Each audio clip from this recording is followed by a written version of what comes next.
Next topic is polar vectors and axial vectors. Now what are polar vectors?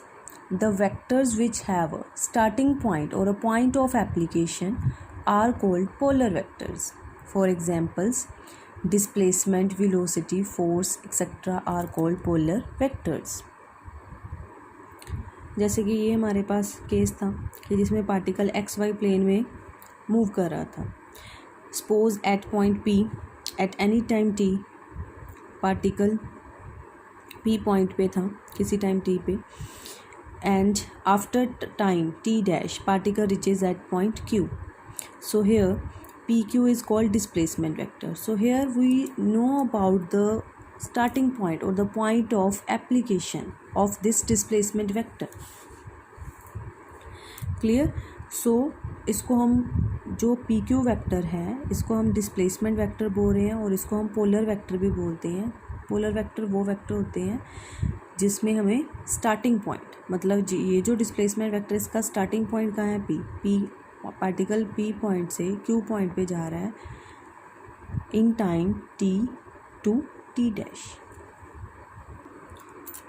Next is axial vectors. The vector which represent rotational effect and act along the axis of rotation in accordance with right hand screw rule are called axial vectors.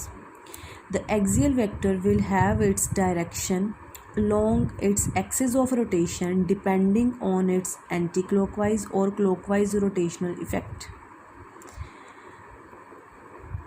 For examples, angular velocity, torque, angular momentum, etc. देखो इस case में अगर हमारे पास जो particle है वो anti clockwise revolve कर रहा है, कोई हमारे पास एक्सिस ऑफ रोटेशन है तो उसके अराउंड कोई पार्टिकल है वो कैसे रिवॉल्व कर रहा है, एंटी क्लॉकवाइज. ये ACW stand for the anti clockwise direction. तो अगर एंटी क्लॉकवाइज डायरेक्शन में जाएगा तो हमारे पास ये डायरेक्शन है, that is the anti clockwise direction. तो ये मेरा थंब किस डायरेक्शन में जा रहा है, अपवर्ड. सो जो अपवर्ड डायरेक्शन है वो किसको रिप्रेजेंट करेगी, एक्सियल वेक्टर को. Similarly if the particle is moving in clockwise direction, अगर हमारे पास ये एक्सिस ऑफ ये रोटेशन है और पार्टिकल किस डायरेक्शन में रिवॉल्व कर रहा है,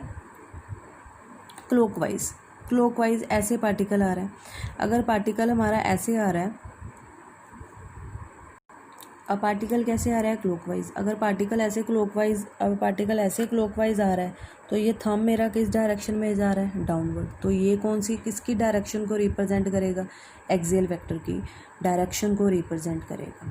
ठीक है. तो इसमें हमारे पास जो एक्सियल वेक्टर होते हैं वो एंगुलर वेलोसिटी, टॉर्क, एंगुलर